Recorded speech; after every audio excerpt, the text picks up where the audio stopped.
Shauna Thomas, what's interesting, though, is that in some ways the gender splits, even among young voters, look a lot like the general splits among all voters. Among Gen Z men and among millennial men, Biden leads, but basically within the margin of error, 44-42 in Gen Z, 45-42 with millennials. Among women, it's the gender chasm as we've seen. Biden up by more than 40 points among Gen Z women and just under 40 points among millennial women. That's interesting in how that is just actually the same. It may be demographically different on race, on ethnicity, but on gender, these voters are acting similarly.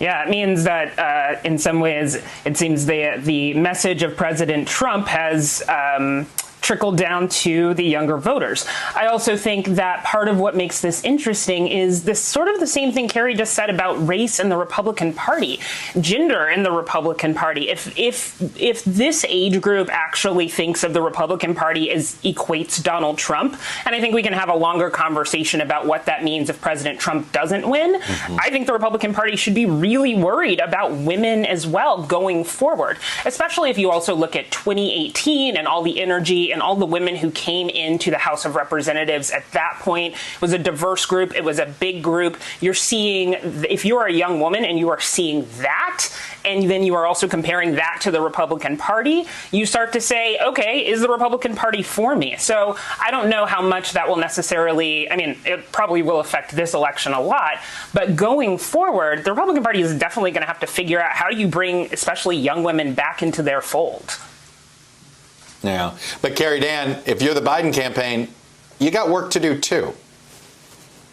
Right, Chuck. These numbers really show that millennials and Generation Z, they're saying, all right, I'll vote for Biden, but I don't have to like it.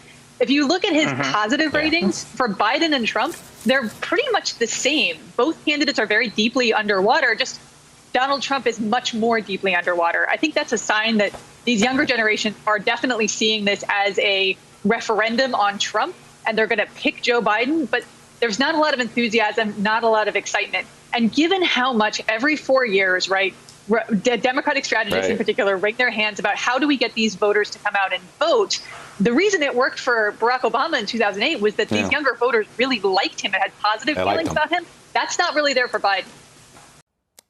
Hello, YouTubers. If you're watching this, it means you've checked out our channel, so thank you. Now do me a favor, subscribe by clicking on that button down there. Click on any of the videos to watch the latest interviews and highlights from MTP Daily and MSNBC. You can get more Meet the Press content every morning in the First Read newsletter. If you're tired of content that you don't know anything about where it came from, you don't have to have that problem with us. NBC News, MSNBC, MTP, and the Meet the Press mindset right here for you on YouTube. Subscribe now.